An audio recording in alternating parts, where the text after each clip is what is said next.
नमस्कार. मी आशुतोष टिळक. 20 जुलै 2024 ते 26 जुलै 2024 या आठवड्याच्या आर्थिक बातम्या घेऊन तुमच्या समोर हजर झालो आहे. सुरुवात करूया या आठवड्याच्या हेडलाईन्स पासून. मुळात हा आठवडा होता बजेटचा, त्याच्यामुळे बजेटने या आठवड्यामध्ये अगदी छानपणे डॉमिनेट करवलं.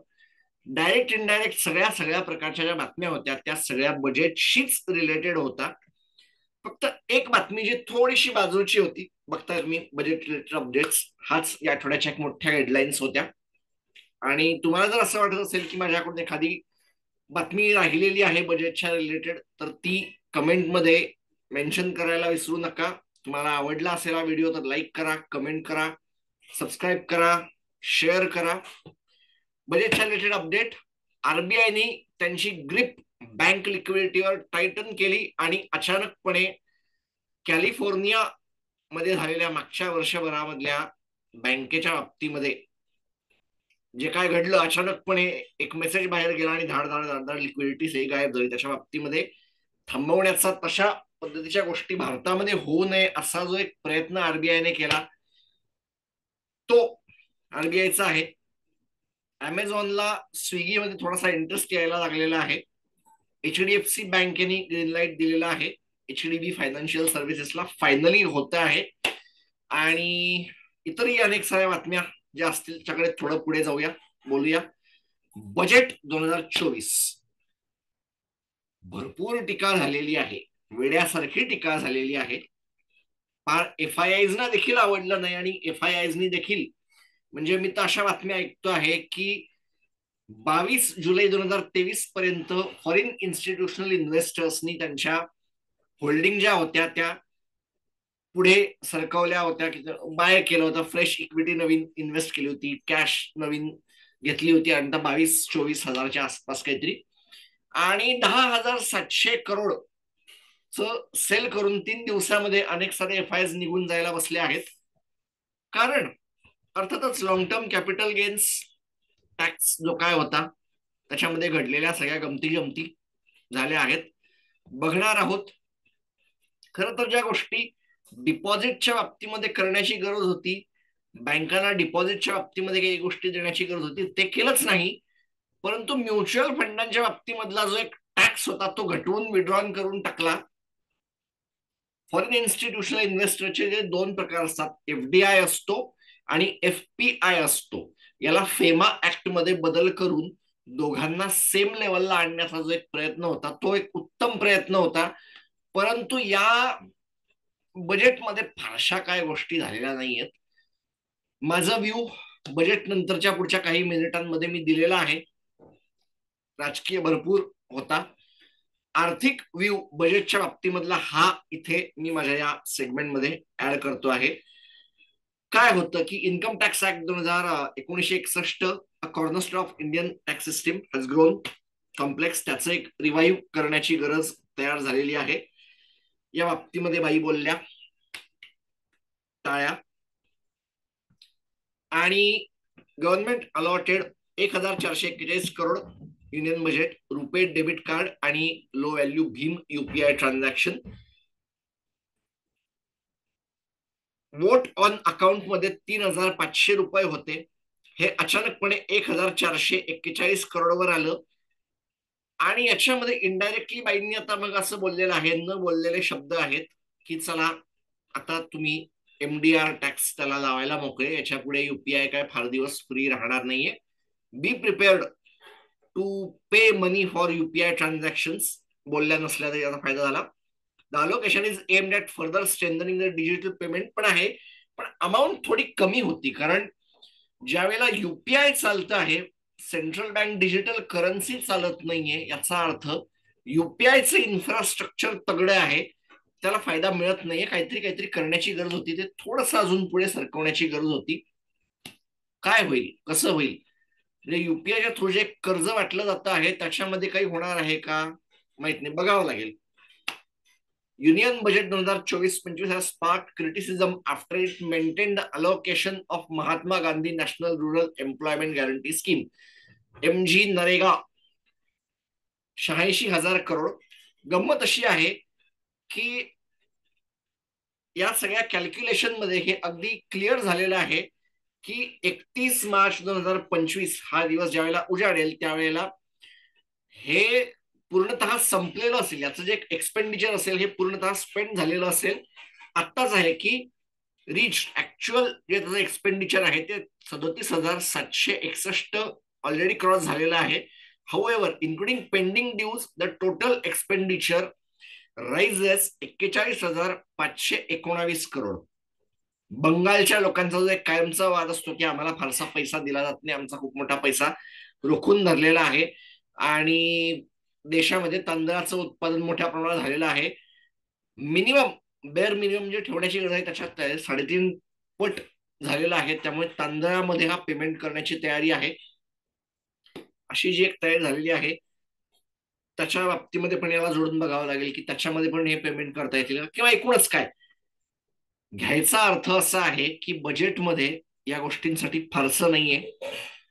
सरकारी बँकांना जे करण्याची गरज होती, भांडवलाची उपलब्धता नाही अवेलेबल झालं, आणि बिहारला जे मिळालं आहे की जो हायवे, जो एक सुपर एक्सप्रेस हायवे किंवा एक्सप्रेस हायवे जो मिळतो आहे, अनेकांनी त्याचं अनालिसिस असं केलं आहे की बिहारमध्ये हा काय एक वेगळा अनालिसिस नाहीये. तुम्हाला जर या देशाच्या पूर्वेकडच्या राज्यांना देशाशी जोडायचं असेल तर त्याचा एक मेजर हायवे हा दिल्ली पासून उत्तर प्रदेश होत होत बिहारच्या थ्रू बंगालमध्ये जातो आणि मग पूर्वेकडच्या राज्यांना जातो. म्हणजे हा जो दिला जातो आहे हा ओरिजिनल तिथे ऑलरेडी होता. मग तो वेगळा असा त्या राज्याचा प्रोजेक्ट म्हणून करता येत नाही, आणि एक्सप्रेस हायवेच्या आजूबाजूला इंडस्ट्री मोठ्या प्रमाणावर नाहीये, हे अनेक साऱ्या लोकांनी हायलाइट केलेलं आहे. त्या भागामध्ये जे इंडस्ट्रीचं काय म्हणतात त्याला, मोठ्या प्रमाणात जमीन दिली जाईल आणि तिथे उद्योगांची वाढ करण्यासाठी केलं जाईल. काही पत्रकारांनी तर हे पण हायलाइट केलं की बिहारच्या वातावरणामध्ये सिमेंट सोडून नेमकी कोण इंडस्ट्री येणार आहे, क्वेश्चन मार्क. ठीक आहे, फार मी अधिक त्याच्यात जात नाही. टाळ्या, मुळात बिहारला काहीतरी मिळालं, आम्हाला फारसं काहीच मिळालेलं नाहीये. महाराष्ट्राचं नाव फारसं घेतलं गेलं नाही. ठीक आहे. आणि ज्या मध्य प्रदेशनी खूप मोठ्या प्रमाणावर मिळवून दिले पैसे, पैसे म्हणतात त्यांचे खासदार त्यांना मिळवून दिले, त्यांना पण फारसं काही आलं नाही. हरियाणाच्या लोकांना, शेतकऱ्यांना जे MSP मिळण्याची आवश्यकता होती ते जरी बजेटमध्ये आले असते की एक थोडाफार बेस म्हणून आलं असतं तरी काही प्रमाणात मिळालं असतं, पण ते पण होता दिसत नाहीये. इन अ बिड टू रिड्यूस सबसिडी बर्डन आहे. आणि ह्याच्याकडे मी असं बघतो आहे की थोड्याफार प्रमाणावर जे नवीन गुंतवणूकदार येऊन पडले आहेत JP मॉर्गनच्या, याच्यामुळे भारताचं डेट मार्केट जे ऍक्टिव्ह झालेलं दिसतं आहे, त्यांना हे अश्युरन्स देण्याचा प्रयत्न की आम्ही आज ना उद्या सबसिडी काढून टाकण्याच्या तयारीत बसलो आहोत, आणि subsidy bill lowest in 5 years ज्याला मी हायलाइट केला आहे हा तोच आहे. त्याच्यामध्ये की फर्टिलायझर सबसिडी, खतांच्या वरची सबसिडी ही मागच्या वेळेला 1,88,000 करोड होती, यावेळेला ती 1,64,000 करोड झाली आहे. मुळात युद्धांमुळे, जॉर्डन सारख्या देशांमुळे मधून येणारा जी खतं असतात युरियासारखी, ती महाग होत असताना सबसिडी अजून घटवून टाकणं हे डायरेक्टली इनडायरेक्टली खतांसाठी आणि जेवणासाठी महागाचं ठरणार आहे. ज्यावेळेला तुम्ही हे म्हणता की जगभरातल्या अनेक देशांना भारताचा तांदूळ हा एक्सपोर्ट होतो, क्वेश्चन हा उभा राहतो की मग ही महागाई तुम्ही एक्सपोर्ट करणार आहात का? Question rises. LPGची सबसिडी काही अत्यंत गरजेच्या महिलांसाठी आवश्यक आहे, आणि त्याला जर हात लावायचा असेल तर मग तुम्हाला खरंच या देशामध्ये काय करायचंय हा एक प्रश्न येऊनच उभा राहतो. फूड सबसिडी, 80 कोटी लोकांना 5 किलो धान्य देण्याची स्कीम फार उत्तम आहे, पण अशा वेळेला त्यांना त्याच्यावर अवलंबून करून ठेवायचं, आणि अचानकपणे ती सबसिडी 2,12,000 करोड वरून 2,05,000 करोड, माहितीये 7,000 करोडची आहे, पण मग बाकीच्या गोष्टीकडे पण तर तुम्ही येत आहात ना. सबसिडी काढली पाहिजे, पण मग त्यावेळेला इतर गोष्टींमध्ये केलेला खर्च पण वाढलेला दिसायला पाहिजे. या बजेटमध्ये टीका करता येण्यासारख्या गोष्टी अनेक आहेत. पेन्शनच्या बाबतीमध्ये कुठलेही रिफॉर्म दिसून आले नाहीत. भारताची अर्थव्यवस्था म्हणजे म्हणताना भारताची लोकसंख्या ऍव्हरेज वय जे वाढत चाललेलं आहे, आज ना उद्या पेन्शन हा एक फार मोठा इश्यू होऊन बसणार आहे आणि तो अमेरिकेच्या तीव्रतेचा होण्याच्या आधी भारतामध्ये माझं स्वतःच असं म्हणणं आहे की हे करण्याची गरज होती, पावलं उचलण्याची गरज होती. एनपीएस वात्सल्य स्कीम आणून उभी केली, त्याला एका अर्थाने युटीआय चिल्ड्रन केअर च्या लेवलला आणून ठेवलं आहे की आज उद्यामध्ये मुलांना तुम्ही पैसे टाका, 18-19 वर्षाचे होतील त्यानंतर पुढे ते करतील. माझं म्हणणं मग हे जर सगळं असं असेल तर एनपीएसच्या बाबतीमध्ये ज्या इतर गोष्टी आहेत त्या सुधरवता आल्या असत्या. एक काहीतरी कमिटी होती निवडणुकीच्या आधी, जे आंध्र प्रदेशच्या धर्तीवर शेवटच्या सॅलरीचा 40% किंवा 30%चा हिस्सा हा ऍश्युअर्ड पेन्शन म्हणून देण्याच्या तयारीत बसली होती. करता आलं असतं, कारण आत्ताच्या घडीला भारताच्या ऍसेट अंडर मॅनेजमेंट एनपीएसचा फार छोटा उरला नाही, 10-12 लाख करोडच्या आसपास पोहोचलेला आहे. करता येण्याजोगं होतं पण ते नाही केलं. की increase employer contribution, very good, टाळ्या, म्हणजे याच्यासाठी तर टाळ्या. परंतु काय म्हणजे आता याचा किती परिणाम होतो काय होतो माहित नाही. ओपीएस काढून टाकली आहे एका प्रश्नाच्या उत्तरात जेव्हा विचारलं गेलं की ओल्ड पेन्शन स्कीम येणार आहे का, त्याला नाही म्हणलं. ओल्ड टॅक्स रिजीम जाणार आहे का राहणार आहे असा प्रश्न ज्या वेळेला विचारला गेला रिलेटेड बाबतीमध्ये, त्यावेळेला त्याच्याकडे असं बोललं गेलं की नाही नाही हा तर जाण्याच्या तयारीत आहे वगैरे वगैरे वगैरे. मग माझा प्रश्न असा आहे की पेन्शनची सुविधा अमेरिकेमध्ये जी झाली आहे की ते आत्ताच्या गतीने वाढतं आहे, धाड धाड धाड धाड. आज ना उद्या पुढच्या 1-2-4 वर्षामध्ये पेन्शनच्या सिस्टीमने असं नमस्कार आम्ही जातो आमच्या गावा, आमचा राम घ्यावा म्हणण्याच्या परिस्थितीमध्ये आली आहे. तसं भारतामध्ये पण आज ना उद्या होईल याची अंदाज आहे का सरकारला? मी फार पुढच्या गोष्टी बोलतोय, उद्याच्या नाही आहेत, 20-1 वर्षानंतरच्या आहेत. पण बैल गेला झोपा केला, तहान लागल्यावर विहीर खणायला बसणं हे गुंतवणुकीच्या बाबतीमध्ये जमत नाही. आज केलेल्या गोष्टी या भविष्यात कधीतरी फळ देणार असतात, हे सरकारला माहित नाही काय? मला मला कळत नाही. मला खरंच काही गोष्टी या बजेटच्या कळल्याच नाहीयेत. Union budget 2024 introduce significant change by removing the indexation benefit on the sale of property. साध्या भाषेमध्ये, एकदम साध्या भाषेमध्ये, हा माझा पेनड्राईव्ह आहे असं गृहीत धरा की हा पेनड्राईव्ह मी 1991 मध्ये खरेदी केला, 10 रुपयाला. होता होता होता होता अजून त्याची किंमत 2001 मध्ये 100 रुपये आली. 2001 मध्ये 100 रुपयाची किंमत झाली, झालं त्याचं इंडेक्सेशन तिथल्या तिथे थांबलं. मध्ये मी कधी का विकेना, 2001च्या इंडेक्सेशन मध्ये ते हॉल्ट केला. 2001च्या नंतर जर मी माझी ही प्रॉपर्टी खरेदी केली असेल तर 100 रुपये खरेदी किंमत, विक्री किंमत, त्याच्यामधला फरक, याच्यावर मला टॅक्स द्यावा लागेल. टॅक्स जरूर घटवला गेला आहे, परंतु ज्या अमाऊंटवर तो आता टॅक्स लागणार आहे तो सरकारने ज्या प्रमाणात बदलला आहे ते बघता सरकारला इंग्लंड प्रमाणे भारतात आत्ता नसलेलं प्रॉपर्टीचं क्रायसिस उभं करायचं आहे काय? भारतामध्ये पुरेशी घरं आहेत. इनफॅक्ट भारतामध्ये सामान्य माणसांना लागणारी जी एक बेसिक असतात घरं, एंट्री लेवलची जी घरं असतात ती नाहीयेत, आणि लक्झरी अपार्टमेंट्स वगैरेचा ग्रोथ मोठ्या प्रमाणावर चालू आहे. ह्या सगळ्याकडे असताना या परिस्थितीमध्ये त्याला जर थांबवायचं असेल तर मग सामान्य माणसाला का नाही करायचं? माझ्यासारख्या कोणातरी एखाद्या भविष्यातल्या माणसाला समजा घर घेतलं, विकून टाकलं, प्रॉब्लेम आहे ना. इंग्लंडमध्ये जे प्रॉपर्टी क्रायसिस उभं राहिलेलं आहे, बांधायला जागा नाहीये, नवीन खरेदी करायला गेलो तर हे आहे, प्रॉब्लेम झालेला आहे.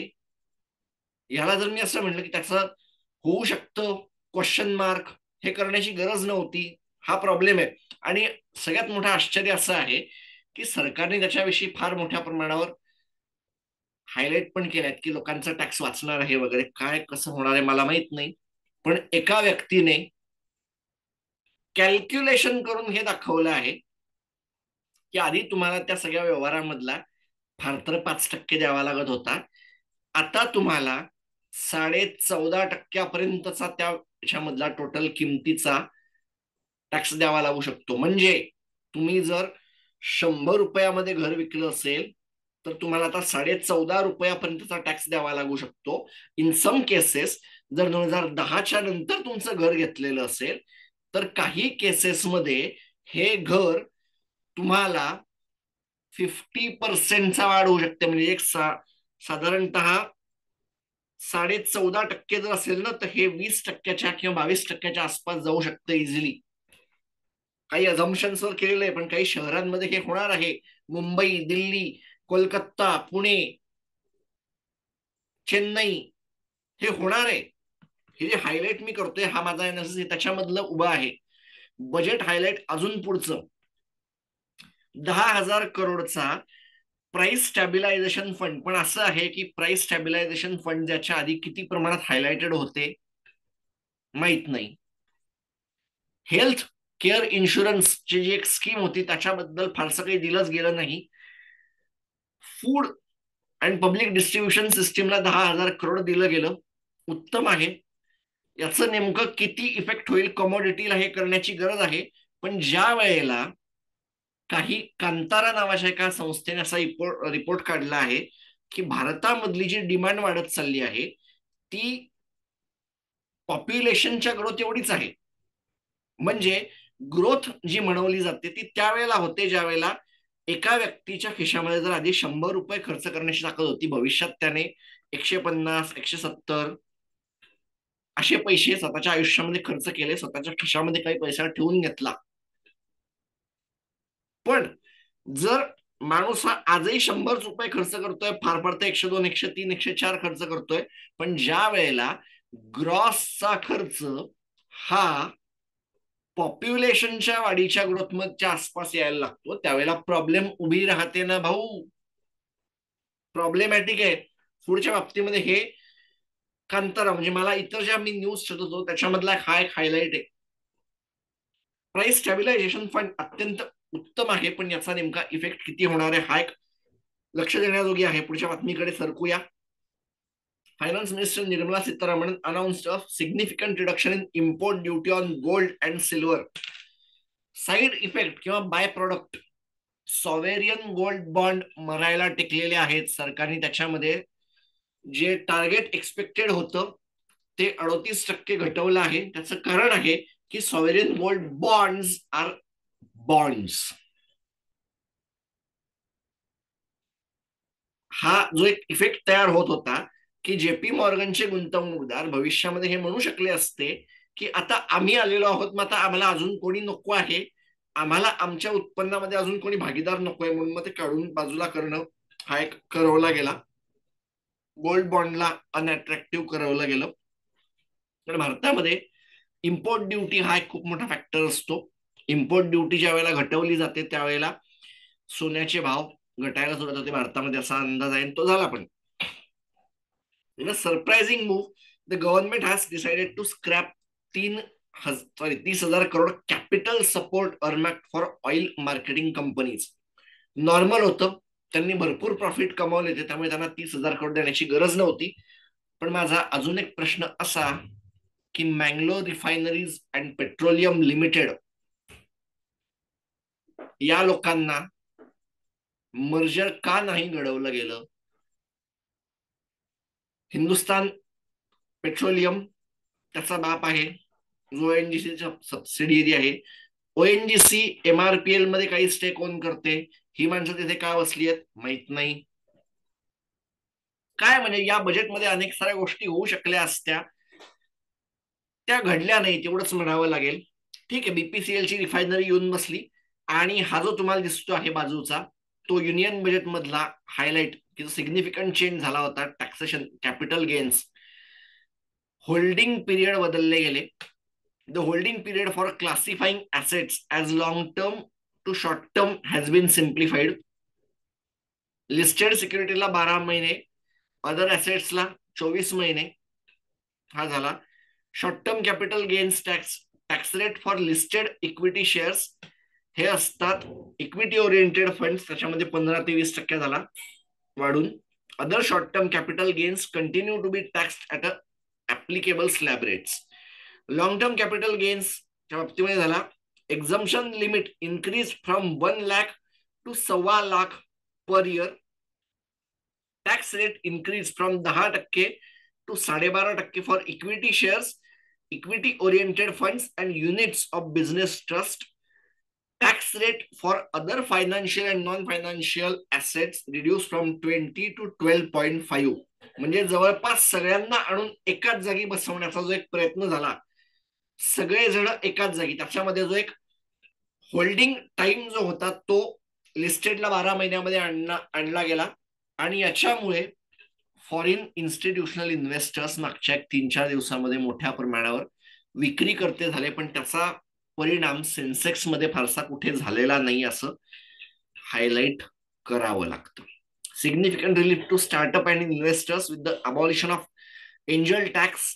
दिस long standing tax levied on a difference between share issue price and the fair market value of the startup has been a major hurdle for the Indian startup ecosystem. म्हणजे जर आत्ताच असलेलं मार्केट कॅप मी असं assume केलं की त्याची जी valuation आहे समजा 1 बिलियन, आणि मी शेअर एक्स्ट्राच्या व्हॅल्युएशनवर काढवले, तर त्या फरकामध्ये म्हणजे समजा ओरिजिनल माझं व्हॅल्युएशन आहे स्टार्टअपचं 1000 रुपये, आणि नवीन मी फंड घ्यायला गेलो, त्याचं व्हॅल्युएशन मी लावलं 1200 च्या व्हॅल्युएशननी मी टॅक्स लावला, तर त्यावरच्या 200 रुपयाचं व्हॅल्युएशन हे हायर व्हॅल्युएशन आहे असं समजून त्या प्रमाणावर हे नवीन आलेला जो फंड असेल त्याला टॅक्स केलं जाईल. जी माणसं ज्यांच्या खिशात पैसा नाहीये, जो मुळात त्यांचा पैसा आणण्यासाठी प्रयत्न करत आहेत, त्यांना टॅक्स आतापर्यंत केलं जात होतं, ते आता केलं जात नाही, व्हेरी गुड. पण मग तो गेलेला खिशातल्या गोष्टी हे करण्याची गरज काय होती? सगळ्यात वाईट की तुम्ही सेव्हिंग्जला मोठ्या प्रमाणावर डिस्करेज करता आहात, आणि त्याचा फटका आज ना उद्या बँकांसाठी बसणार आहे. बसायला सुरुवात झाली. माझ्या एका शॉर्टमध्ये जसं मी म्हणलं आहे की डिपॉझिट्सचा ग्रोथ रेट 10% आणि लोन बुकचा ग्रोथ रेट हा 17%.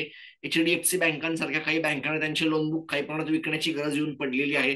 दॅट्स द सिच्युएशन व्हायला लागलेलं आहे. आणि मग बातम्यांकडेच होत असताना बातम्यांच्याच अनुरोधाने काय करायचं, बातम्यांचा नजर जर फिरवायची म्हणली, झालं असं की 2022-23 मध्ये अमेरिकेतल्या काही बँका ज्या वेळेला पडायला लागल्या, त्यावेळेला त्याची सुरुवात ज्या क्रायसिसने झाली की खिशात पैसा नाहीये, हे नाहीये, ते नाहीये, आणि लिटरली डिजिटल गोष्टीमधून सुरुवात झाली. व्हॉट्सअपमध्ये मेसेज फिरले राव. म्हणजे तो पहिला असा होता की WhatsApp bank run, digital bank run, म्हणजे अनेकांनी त्यांच्या स्वतःच्या बँक अकाउंट मधून पैसे डिजिटली दुसऱ्या बँकेच्या अकाउंटमध्ये नेले गेले. हे ज्या वेळेला त्यांच्या लक्षात आलं, त्यावेळेला त्या बँकेने डिजिटलमध्ये पण बदल घडवला गेला. आतापर्यंत काय व्हायचं की बँक संकटात आहे असं ज्यावेळेला लक्षात यायचं, जेव्हा त्यांचे ठेवीदार बँकेत यायचे, त्यांचं अकाउंट बंद करायचे आणि तो पैसा काढून घेऊन जायचे दुसरीकडे. इंटरनेट बँकिंग, UPI बँकिंग आणि इन्स्टंट पेमेंटच्या अनेक साऱ्या सर्व्हिसेसमुळे झालं असं की लिक्विडिटी वाढायला लागली. आणि हे आरबीआयच्या लक्षात आल्यावर आरबीआयने हा लिक्विडिटी कव्हरेज रेशो थोड्याफार प्रमाणावर वाढवला आहे, की काही ठिकाणी हॉट मनीच्या टाईप त्याला जवळपास घेऊन ठेवलं, की जी अकाउंट्स मुळातच डिजिटली ओपन झालेली आहेत तुमच्याकडे. तुम्हाला माहित आहे की हा जो माणूस आहे हा फारसा येत नाहीये, त्याच्या अकाउंटमध्ये तुम्हाला बऱ्यापैकी डिजिटल ट्रान्झॅक्शन दिसायला लागलेली आहेत, तुम्हाला आता त्याच्याकडे लक्ष द्यावं लागणार आहे. That's it. आरबीआयने याच्याकडे हायलाइट करायला सुरुवात केली, आणि हे सगळ्याच्या सगळं तेच सांगतंय की अशी जी माणसं आहेत तुम्हाला त्याच्यामध्ये थोडंफार लक्ष ठेवावं लागेल, त्याला कव्हर करणारी रिस्क ठेवावी लागेल. हे सगळंच्या सगळं जे तुमच्या समोर मांडलेलं दिसतं आहे ते साध्या भाषेत तुम्हाला तेच सांगते. That's it. पुढच्या बातमीकडे चालूया. A run off factor is essential and estimate of the percentage. Digital bank run म्हणजे काय, की रन ऑफ फॅक्टर काय झाला, की काही जणांना अचानकपणे हे व्हायला लागलं, आपल्याकडे जे युपीआय आहे की मी या बँकेतून त्या बँकेमध्ये आणून उभं करवलं, माझे बिल द्यायला लागलो. हा एक नवीन रिस्क तयार झालेली बँकांच्या बाबतीमध्ये आणि ही आता आरबीआय रेकग्नाइज करत आहे. महत्वाची गोष्ट आहे. Amazon priming Swiggy. नेमकं काय झालं की आता क्विक कॉमर्स नावाची एक जी गोष्ट आहे ती भारतामध्ये मोठ्या प्रमाणात वाढायला सुरुवात झालेली आहे. साध्या भाषेमध्ये बोलायचं तर मी ऑर्डर दिल्यानंतर 1 तास 2 तासामध्ये मला फार किराणा पण आणून दिला जातो मोठ्या शहरांमध्ये किंवा काही कोणा जळगावमध्ये पण सुरुवात झालेली असेल माझ्या शहरामध्ये, आणि याचा वापर होतो. याचा वापर बऱ्यापैकी होतो. अमेझॉनच्या असं लक्षात आलं की स्विगीची एक इन्स्टामार्ट जी सर्व्हिस आहे जिथे आयपीओ आणायचा प्रयत्न करतायत, अमेझॉन आयदर त्याच्या आयपीओ मधला एक मोठा पार्ट देईल किंवा स्विगीचा हा इन्स्टामार्टची सर्व्हिस विकत घेण्याच्या तयारीमध्ये आहे. आणि फ्लिपकार्ट या सर्व्हिसमध्ये येत असल्याने आज ना उद्या अमेझॉन येणार होतं. ग्रोफर्स ज्याला म्हणतात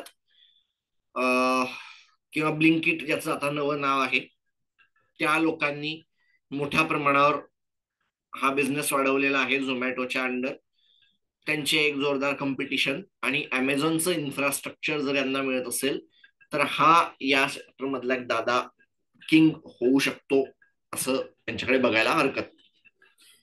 फायनली एकदाचा आयपीओ आला, कारण आदित्यपुरी असतानाच्या काळापासून या लोकांना त्यांचे आयपीओ आणण्याचा प्रयत्न चालवला गेला होता. व्हॅल्युएशन अंदाजे आलेला आहे 9 बिलियन ते 12 बिलियन डॉलर्स. आज ना उद्या येईल. त्यांच्या बोर्ड मीटिंग मध्ये 20 तारखेला ज्यावेळेला झालं 20 जुलैला त्यावेळेला ते ठरलं. अधिक फारसं काय माहित नाही, पण आरबीआयने त्यांना upper layer non banking finance company जे टाटा सन्सला पण दिलं गेलेलं आहे, त्यांचं बघावं लागेल नेमकं काय होतं, पण यांनी तर तयाऱ्या सुरू केलेल्या आहेत. बघावं लागेल काय होय कधी. पुढच्या बातम्यांकडे चालूया.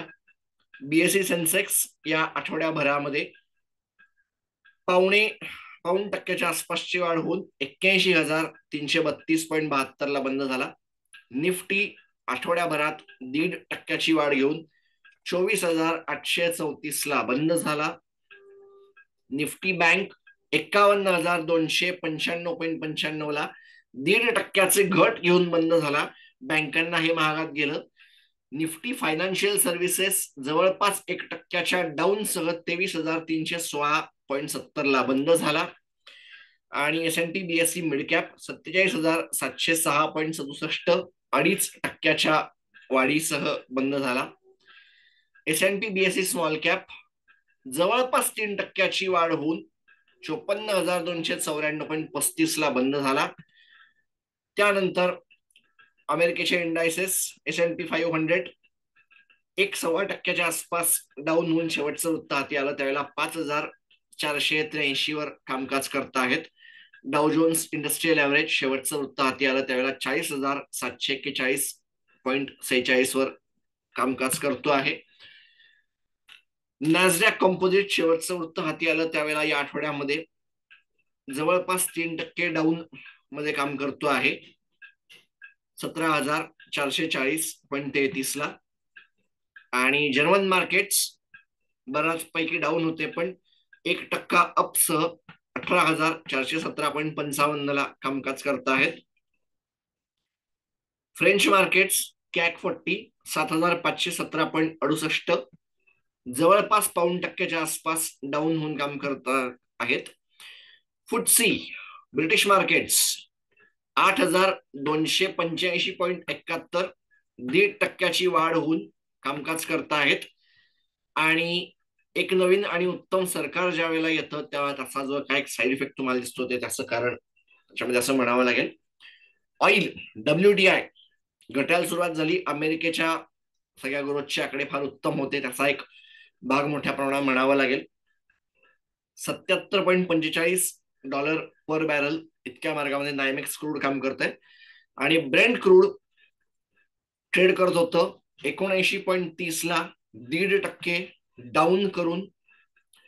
आणि सोनं खरेदी करायला तुम्हाला 10 ग्रॅमसाठी 68,540 रुपये द्यावे लागत होते. चांदी 95-96 हजाराला टच करून परत एकदा खालती आली. 81,710 या होत्या या आठवड्याच्या बातम्या. पुन्हा भेटूया पुढच्या भागात. तोपर्यंत नमस्कार.